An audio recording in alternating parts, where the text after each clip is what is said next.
Welcome back to my kitchen. I had really big aspirations for Christmas this year and I feel like a total failure, but I ended up getting the stomach bug that's going around.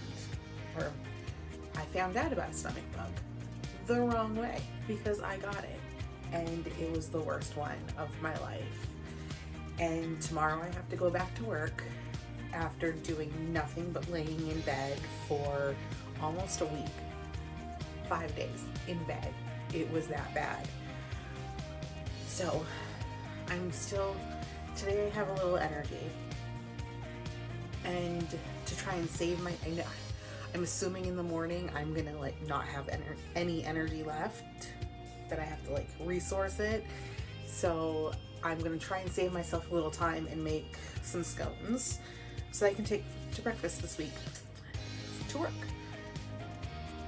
So that's what we're gonna make.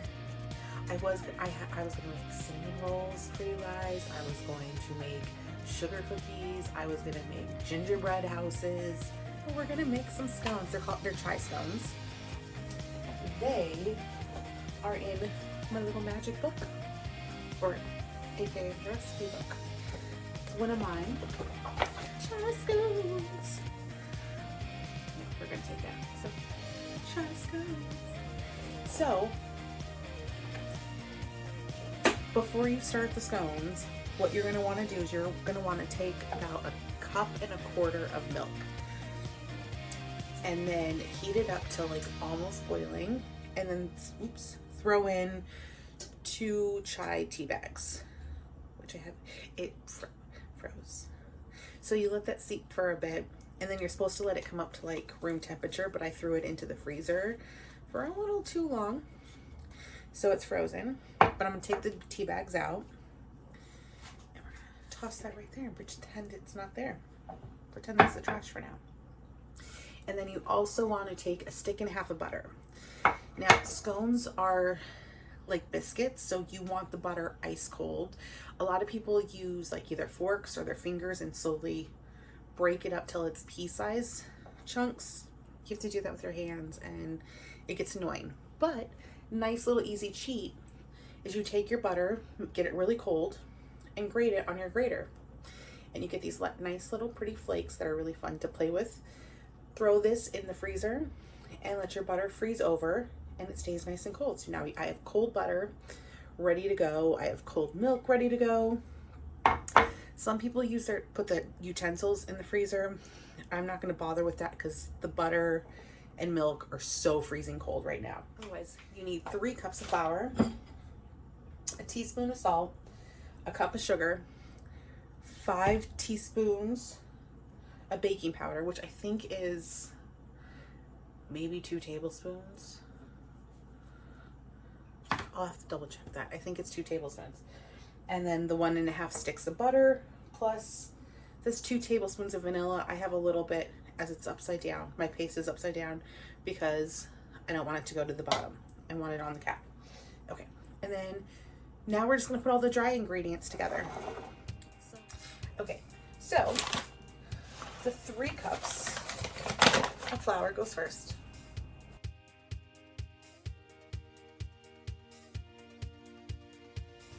Next up, 1 cup of sugar.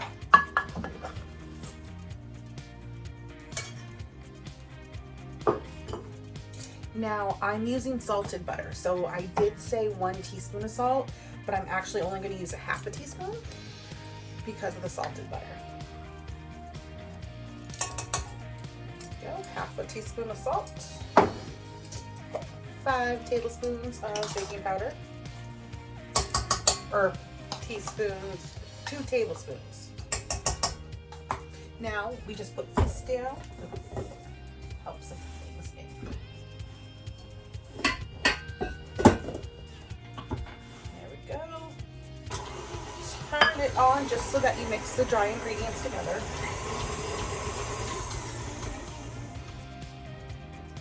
Next up, we're going to add the butter. Now the butter, you just want to mix it in with the dry ingredients till it's kind of like a bunch of sand, or maybe little pea-sized bits.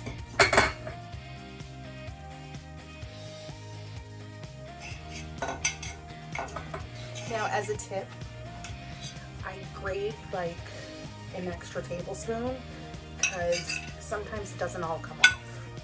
And I figure baking is a science, but a tablespoon of butter in something like a scone isn't gonna make a difference. It's gonna make a difference in like a cookie.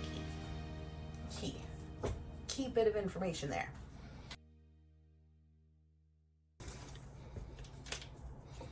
See, and you can, it's like sand with little pea-sized bits of the butter mixed in. Now, because that butter is still nice and cold, when this hits the nice hot oven, that butter is gonna liquefy and make like little pockets of moistness, and it's gonna be delicious. I did say I made a 1/4 cup extra that we're gonna use later for a glaze to put on top. So we want to reserve a 1/4 cup. Now that's a dry ingredient thing, but it's not gonna make much of a difference. Then we pour in that ice cold chai milk and mix until just combined. I've got fingerprints all over the mixer and it looks kind of cool. Okay, now what we're gonna do next is we're gonna clear off our little workspace, and then we're going to lightly flour this.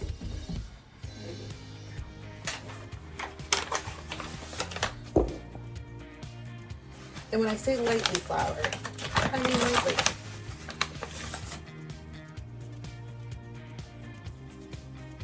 Oh, don't worry, even though I was sick, everything has been sanitized, including myself and my hands. I wish there was smell-o-vision in it. The smell of chai is just so relaxing. I wish chai and cinnamon stuff would take off. It's so much better than pumpkin spice crab. So now, see, it looks like, whoops, it looks like sand. Now the reason why you don't want it to be super floured is because this flour is going to end up getting worked into here. And you don't want to make this too dry. What you're going to do is you're just going to push all this together.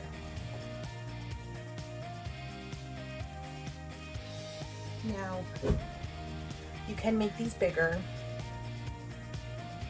but since I've been sick, I don't want like a giant scone.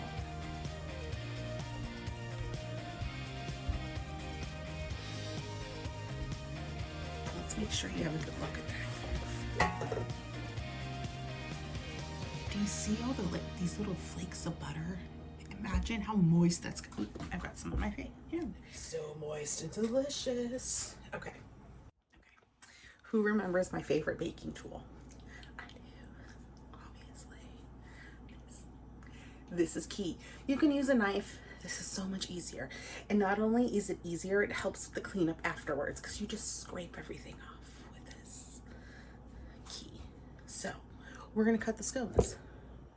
So I'm just making sure the edges are nice and tight.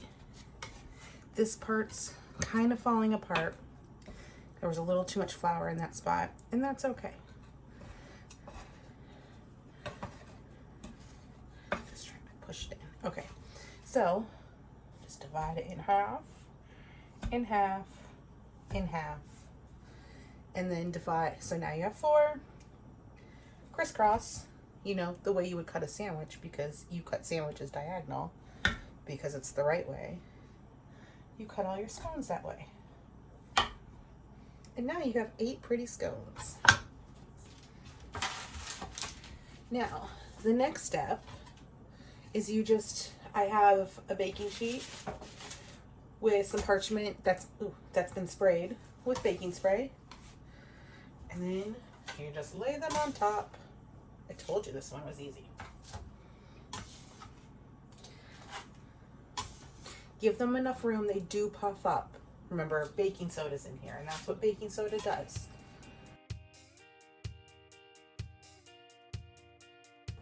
Bread baker tools, they're the best.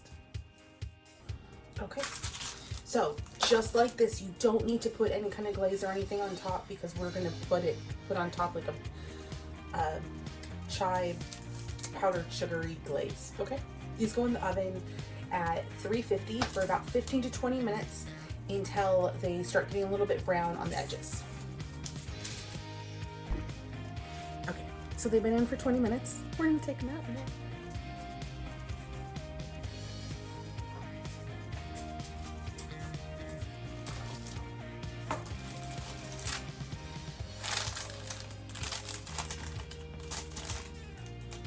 Now we're just going to slide the parchment paper off.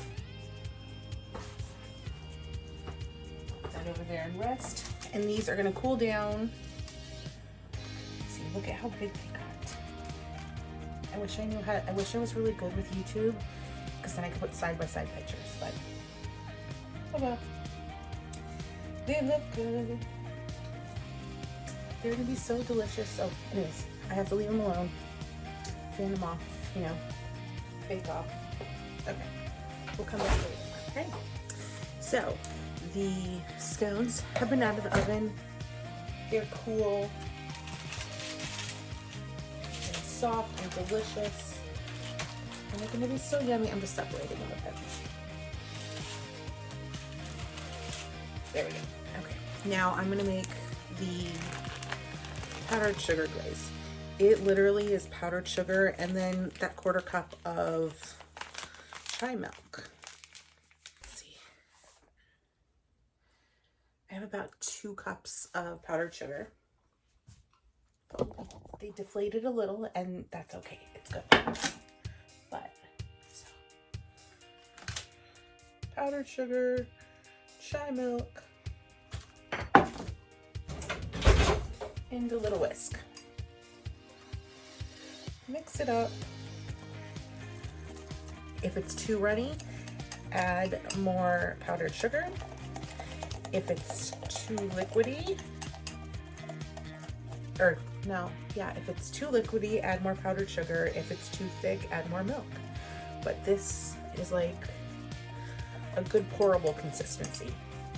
Now, when I took these off the cookie sheet, I kept the wax paper on, and that was on purpose because, I mean, it's on a wire rack. However, I'm gonna pour this just on top, so it's gonna make a mess, and the parchment paper will help alleviate that mess.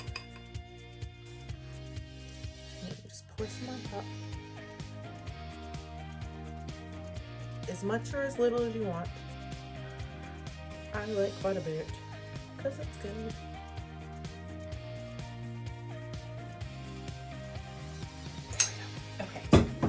Now we're gonna let this set up. But first, I've got just a little bit of cinnamon sugar. Sprinkle some on top, just for a little added yummification. Yummification? Is that a word? It is now. When the glaze hardens up, we'll transfer it to something else and cover them. And then we'll get back to seeing what they taste like. All right, check this out.